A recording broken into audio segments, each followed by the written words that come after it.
Mga Lods, Merida Grand Road T1 na hybrid bikes.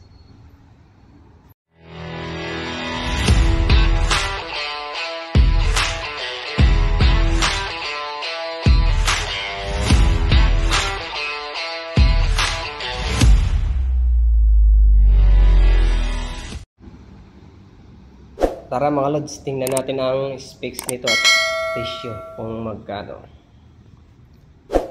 Merida Grand Road T1 mga Lods, hybrid bike, alloy frame, yung fork niya chromoly. X-Mission speed, yan. Yung ano niya, saddle X-Mission mga Lodi.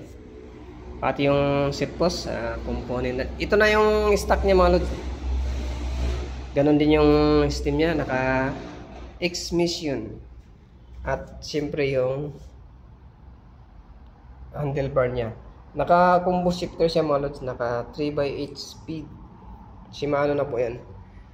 Yung ano niya, emblem. Ang ganda. Merida. Naka B-brake to mga Lods. Hybrid bike na Merida. Yung hub niya, alloy. Ano na rin yun po.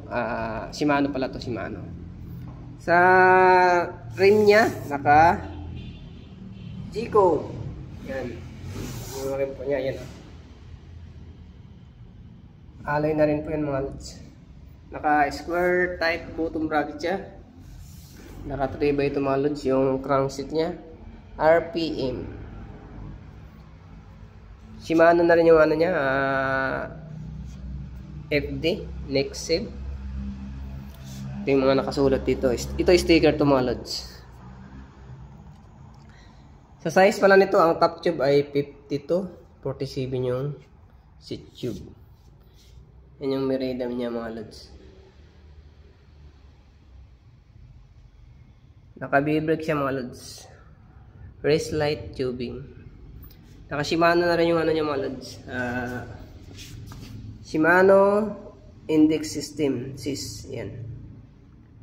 Naka 3x8 speed mga Lods. 700/32 C pala yung ano mga Lods yung gulong. Yan.